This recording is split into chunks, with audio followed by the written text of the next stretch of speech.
welcome back to another powerful episode of Healthy Babes, the podcast where we explore the powerful stories and the transformative ideas around healing, resilience, and living a life of purpose. So, today we are going deep into the journey of recovery after life altering experiences and how the right practices, community, and perspective can help us rebuild from the inside out. And dear listeners, we are joined by two remarkable guests. One of them has survived 4 months in a coma and turned her healing journey into a platform for empowering wellness professionals. That's amazing, yeah. And on the other hand, we have another guest who has spent over 2 decades helping thousands overcome the chronic pain naturally through faith rooted and holistic care. So, whether you are navigating your own physical or the emotional healing, or you want to understand how to support others, then this conversation is for you. So, dear listeners, before we start, I'll quickly love to introduce you with guests today. I'll introduce you with Nicole Lani. Nicole, her story is definitely, as I mentioned, it's nothing sort of extraordinary. Like, after being exposed to toxic mold and spending 4 months in a coma, she shifted her life trajectory completely. Like becoming a wellness practitioner and now teaching sales and marketing to wellness experts in a way that's really fun, approachable, and stress free. So with over 30 years in the business and 17 years in the wellness, wow, it's huge, I'd say. So she blends her experience and deep empathy to help others thrive. So welcome to the show, Nicole. And on the other hand, we have with us Dr. Alex Hilario. So Dr. Alex is the founder of Chiropractic Rehabilitation Source in Yonkers, New York, one of the country's top-rated chiropractic and acupuncture clinics. With 21 years of experience, he has helped thousands of patients avoid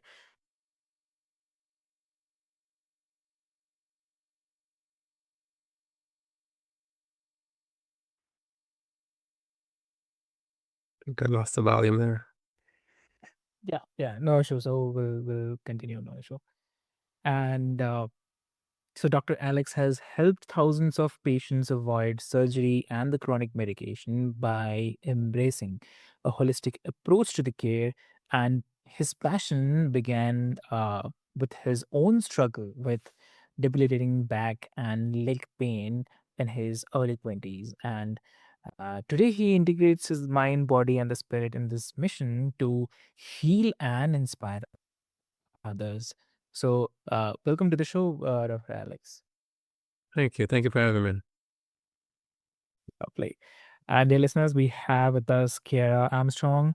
So, Kiara is the creator of the groundbreaking rubber band method, a consent driven, anatomy informed, and trauma sensitive approach to hands on yoga assists. So, she's also the author of Hands on Yoga Assists, a teacher's guide to the rubber band method, and brings over 15 years of teaching experience, extensive analytical study, and a deeply personal journey of trauma recovery to her book. So, welcome to the show, Kiara. Thank you. Thanks for having me. I'll quickly start. Lovely. So, I'll quickly start with Kiara. Uh, your rubber band method, like it centers on the safe and consent based touch.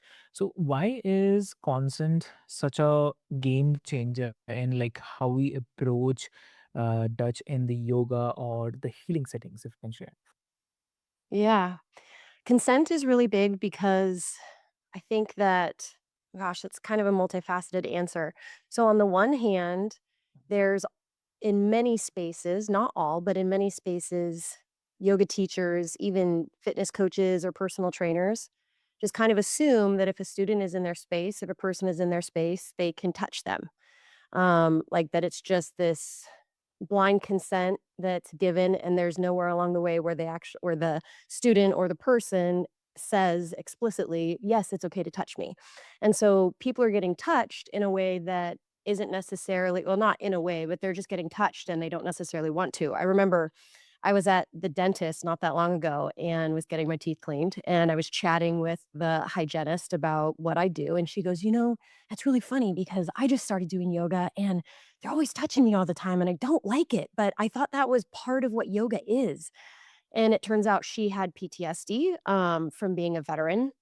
But she just thought that she had to endure being touched in yoga because there's this, again, assumption that just because someone's in the space that we can touch them. And so on the one hand, it's trying to correct that mindset that no, unless there is some kind of written consent when someone signs up for your studio or your practice, if you're doing one-on-one stuff, there needs to be somewhere along the way this explicit consent that's given. What I recommend within the rubber band method is that it's done at the time of each class because the person's mood, if you will, around being touched can change from day to day.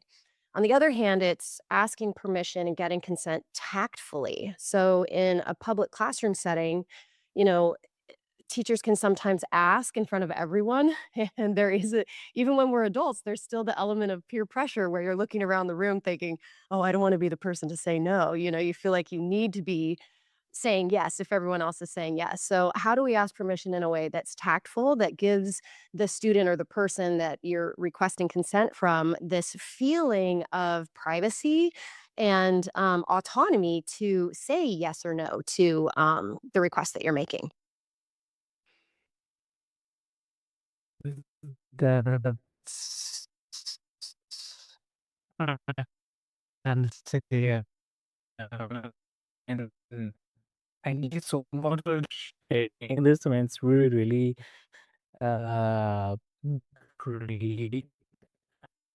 And I'd love to ask, like, any example like you can share on how the nervous system responds differently when it knows touch is fully consented to. Sorry, you're breaking up a little bit. That question was for me.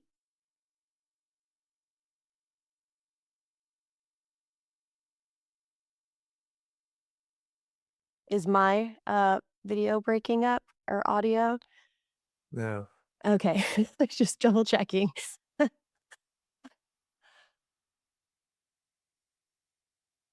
Uh, was that question for me, Dr. Hilario, or did he say your name? I'm not sure. He was breaking up, but I guess I'll jump in. When you're nervous, Yeah. yeah, Okay. Yeah. So I was just asking, like, if you can share an example. Uh,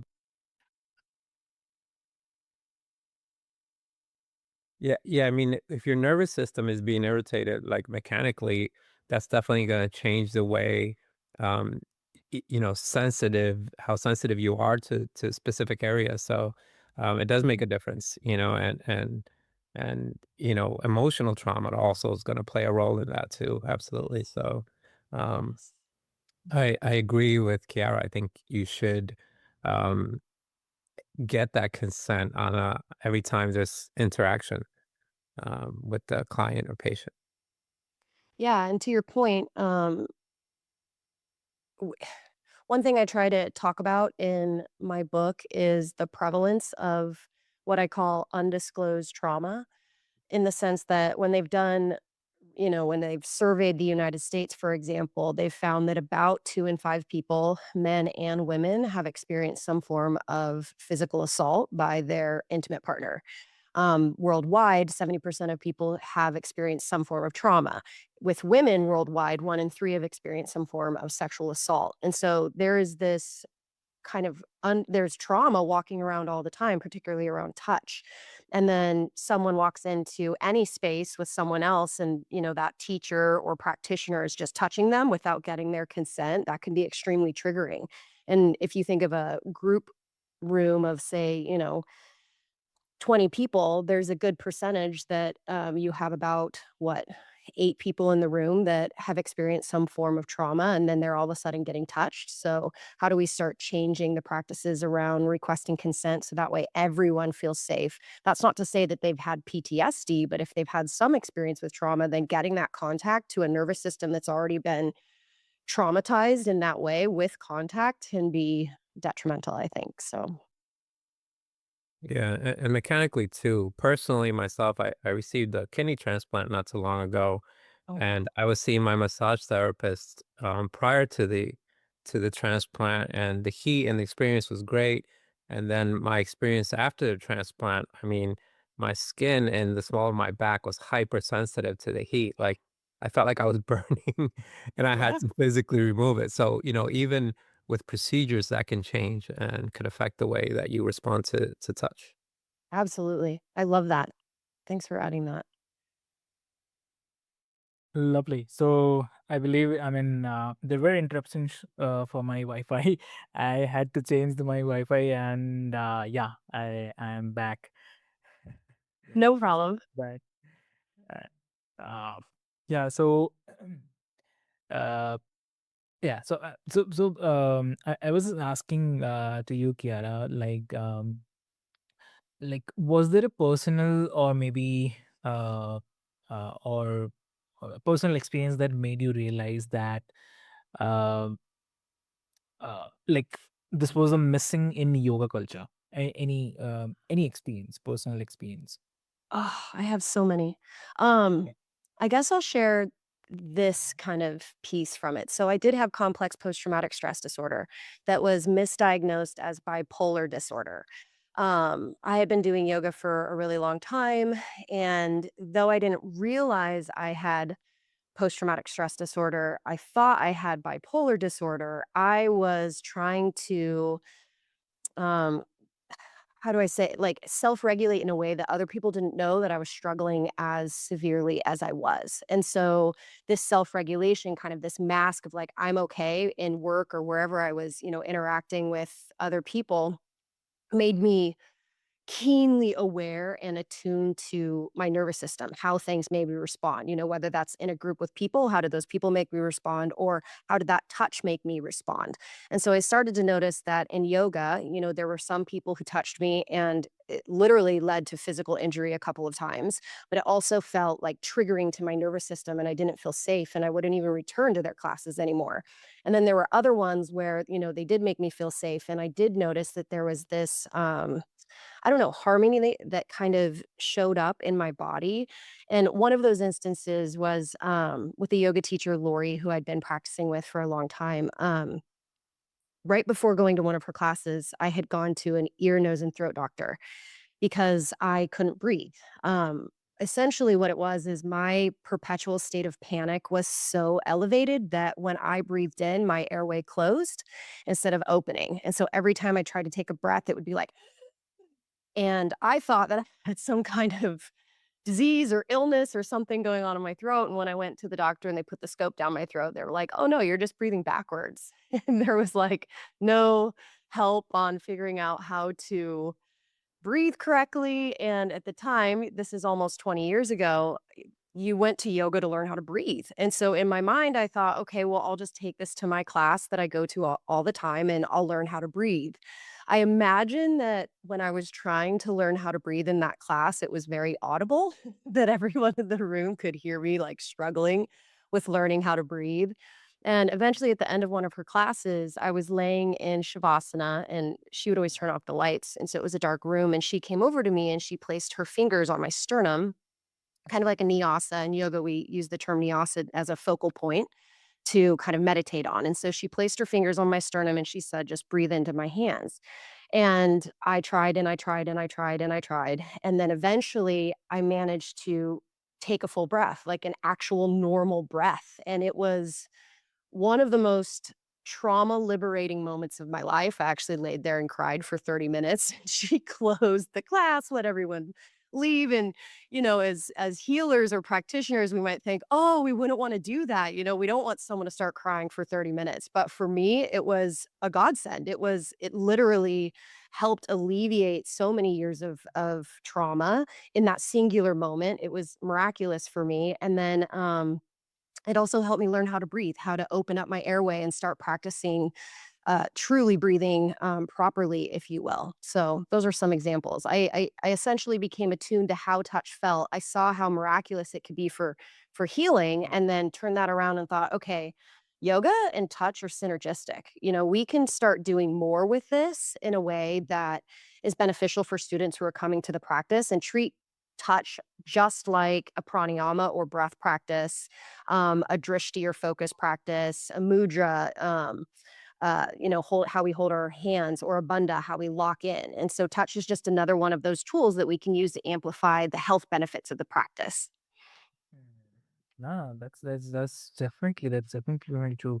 Thank you so much for sharing the personal experience, and yeah, that's really really helpful. I believe a lot of people gonna resonate with it. So um, yeah. So coming to Dr. Alex, so Dr. Alex, like your journey with the debilitating pain, which led you into chiropractic care, uh, how did that early experience shape your perspective on healing? Um, for me, it was actually when I was an undergrad, I was lifting some furniture. I was moving out of my apartment and I didn't get the help I was expecting it. So I ended up doing a lot of heavy lifting myself and hurt my back and had, incredible sharp pain going down my leg. And at the same time, I was, interested in going into medical school. So I was shadowing different types of doctors, medical, dental, psychiatrist.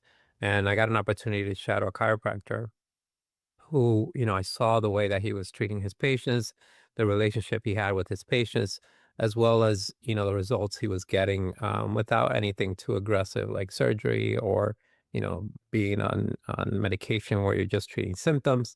And he was able to treat me as well and relieve my symptoms fairly quickly. So that was impressive to me. And I decided to pursue chiropractic myself over the last 20 plus years. I've been able to treat thousands of people and see them respond really well to this type of care without anything too aggressive or, any type of side effect. That's really amazing. And like, uh, was there a kind of turning point, like where you knew that holistic care was the path that you wanted to dedicate to your life to? Well, one of the things that I learned in chiropractic care uh, Mm. was that your nervous system controls everything. So you have your central nervous system, your brain, your spinal cord, your nerves, and they go to every organ. So, you know, eliminating pressure off of your nervous system could significantly change your health. Every organ is controlled by your nervous system. So when there's pressure on the nerves that go to a specific organ, it's going to affect the way that organ functions. It could decrease its ability to function properly and cause sickness, cause illnesses that we may be treating with medication and just treating the symptoms as opposed to treating, the root cause of the problem. Exactly. Mm. And like I'll come to Kiara. Like many people, like many people carry unprocessed trauma, or uh, you could say stress in the body. So how can consent based touch help them reconnect without like feeling overwhelmed? Um, well, I kind of want to answer that with um, a mix of what Dr. Hilario just said. Um, I think that it's underemphasized in health spaces how poignant an effect your nervous system has Mm. on everything, every single thing. And you were talking about pressure on the nervous system, but also like the state of the nervous system. Like if you're stressed out all the time, I know with me, with complex post traumatic stress disorder, like I experienced everything from IBS to cancer to um, fibromyalgia to disrupted hormones. I mean, everything under the sun. And so, going to what you were asking, like consent based touch, if consent's the big thing, because if you don't want to be touched, that touch feels like a lack of safety. Your nervous system automatically goes on guard and you're thinking to yourself, why are they touching me? Or who knows what else? Maybe it's a little bit more aggressive than that. But if it is consensual and you're welcoming it and you want to be touched, that has a bottom up effect. This idea that your body is kind of like overriding the state of the mind. So if your mind is stressed out and you receive consent based touch and it feels good, that feel good is like all of the chemicals that are doing good things for your body, right? So we're getting like an increase in oxytocin, probably some endorphins, and also some dopamine, depending on whether or not you've had that experience before and you're coming back for more. But consent-based touch, you're welcoming it, you want it, you receive it, like in the case of hands-on yoga assists, or even getting tactile work from a chiropractor. Like I did used to work in a chiropractic clinic, and I know so many people look forward to go and see their chiropractor or see me as their massage therapist. Like when you receive that contact that is welcome, it feels good. And we want to kind of over science it with what's happening, but the bottom line is that if it feels good, it's doing good for your nervous system. And when your nervous system is doing good, the rest of your body starts doing better or maintains the good that it has. Really simplified way of putting it. That's really amazing, I would say. And uh, I mean, so like relate, uh, what to say? Like, if I mean, relate this back to how listeners might carry the tensions or numbness without even realizing it. Uh, yeah, definitely. And like your approach combines anatomy, biomechanics, and emotional awareness. So why you think it's so essential for yoga teachers and the practitioners to blend the scientific with the intuitive? So what do you have to say? Yeah. Um, I think it's important because I mean, I very carefully use this word. Like, I love all the woo woo. I love all the woo. I love all the energetics. I believe in all of it, but I think we have to temper some of that felt sense stuff that isn't necessarily backed by science with what we can back by science, right? So, for example, with touch, there's lots of research that shows that touch, when it's welcomed, obviously increases oxytocin. When we're increasing oxytocin, we're dropping blood pressure, we're reducing inflammation, we're in so doing improving our immune system, we're reducing physical pain, we're lowering stress and cortisol, it improves heart health. But what's also really important is that we are bringing in enough science for people to understand if maybe they're thinking, oh, I don't need touch. Like, that's a little extra. We can show them, yeah, but here's the benefits of it. Like, this is how your body is responding. And I think that that's important because we always think, oh, it's important to touch children. There's research and science behind why, if you don't touch children, it's really, really bad for them. And then we reach this point in our adult life where we're not really getting touched anymore. I mean, we might hold a hand or hug briefly someone that we care about. We might have an intimate interaction with our intimate partner, but there isn't this frequent, regular contact.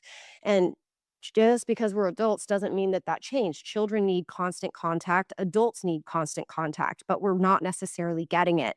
And I think that that is a direct cause for why we're seeing this loneliness epidemic. I mean, it's really, really sad that there are so many people who feel lonely. And we know that loneliness increases stress, stress increases um, health issues, and it also increases the likeliness of suicide, which is a leading cause of death in America, which blows my mind. Like, where there are things that we can be doing to help increase connection, and touch is one of the simplest ways to do it. And doing it in a yoga classroom is an even simpler way to do it.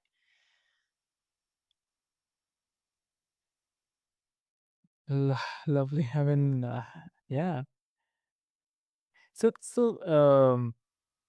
I'll come to Dr. Alex. Like, um, So you have helped thousands avoid the surgery and the chronic medication. So, what do you wish like more people understood about the body's ability to heal naturally? What do you say? Um, I think it's something that it's not part of our Western culture. You know, we love everything fast. We get upset if the drive through isn't fast enough. You know, and we want the same type of care for our, our health, but the body doesn't heal that way. You know, we just want a pill to fix everything or surgery to fix everything.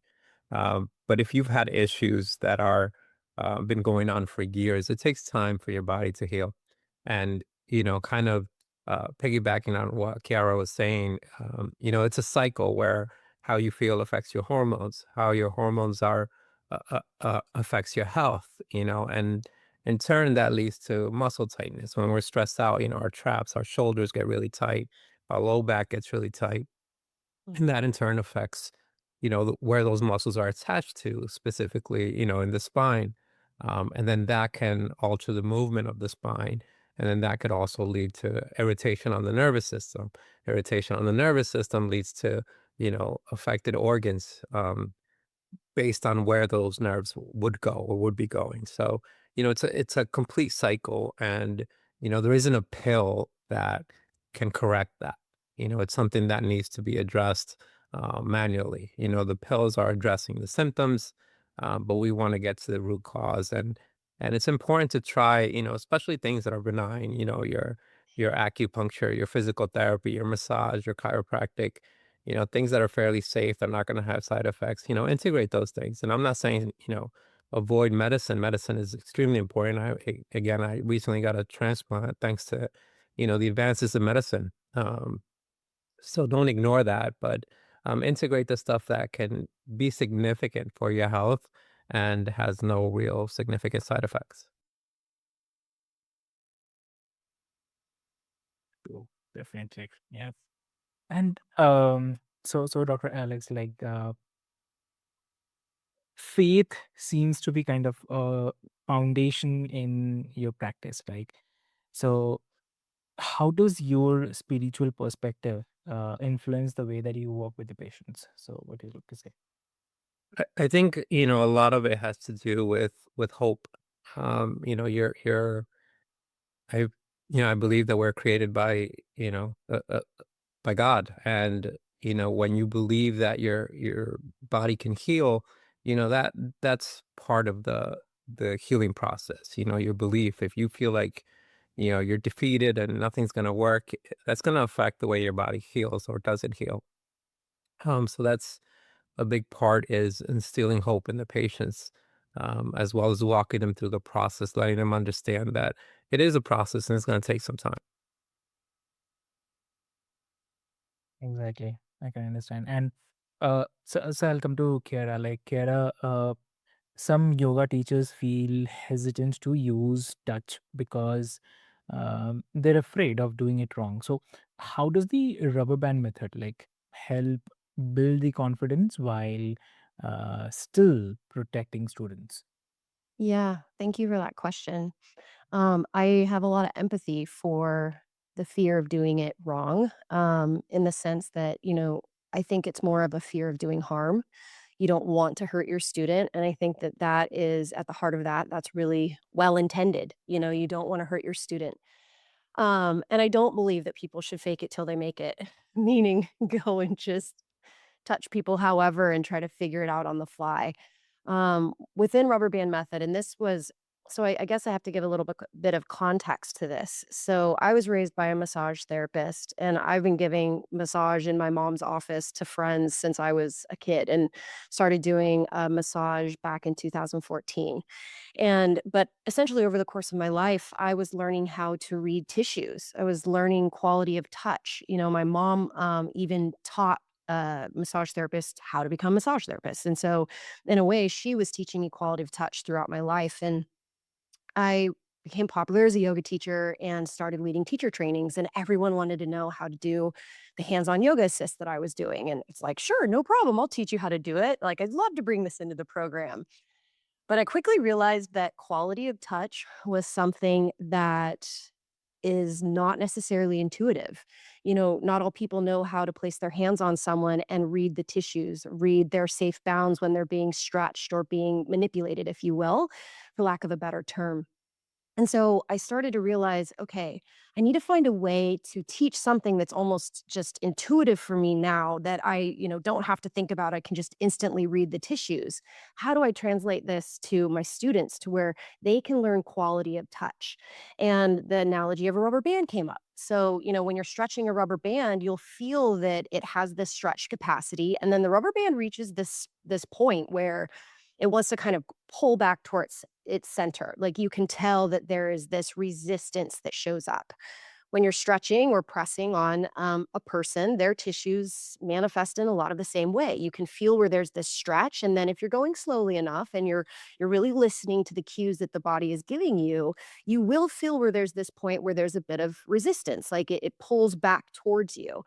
And so it's learning that quality of touch that actually builds in the safety element. If you learn quality of touch, if you learn how to read tissues, if you learn how to pick up the cues that the body is sending you when you touch the body, then you'll be able to sense, oh, that's their safe bound. And of course, there's always the ability to ask, like, is this comfortable for you? No, yes, and you can change your touch based on that. But I think that the technique, the biomechanics of how to hold your body, where you place your hands, all of that I make very, very straightforward in the book, but it's learning to practice with colleagues, friends, students that you have a close relationship with that you can like work one-on-one with. Practice, get that feedback, feel the sense of where that kind of rubber band safe bound edge is and ask like, does that feel good? Does this feel appropriate? And practice that quality of touch, that listening with your hands, as I put it. So that way, when you do take it into a larger setting, into a public classroom,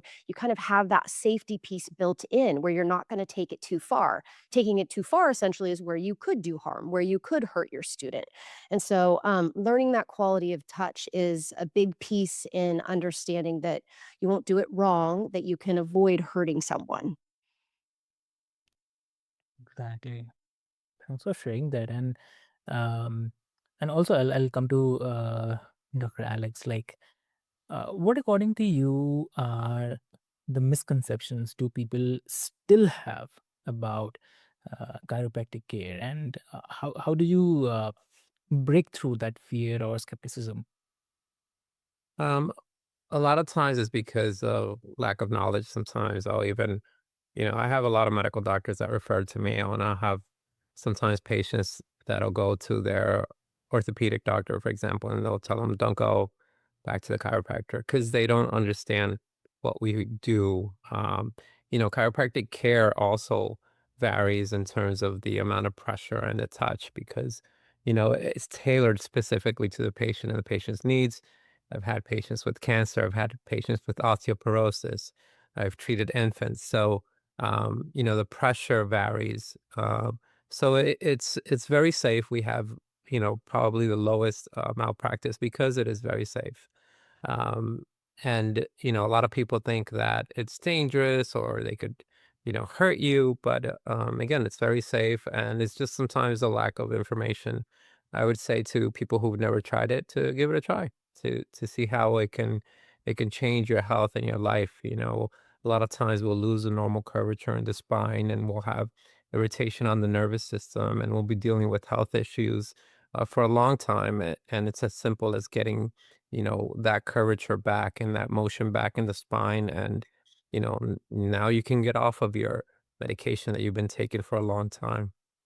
And a lot of times we'll take, over the counter and prescription anti-inflammatories that can lead to serious issues. There was a study that found that, there's over 100,000 hospitalizations, over 16,000 deaths from long-term NSAID use. So you don't want to be stuck taking these medications just to treat the symptoms. You want to get to the cause of the problem. So if you've never integrated chiropractic care, I would encourage you to try it at least once and see how your experience is with that. Completely agree. Yeah. Can I jump in? on something really quick.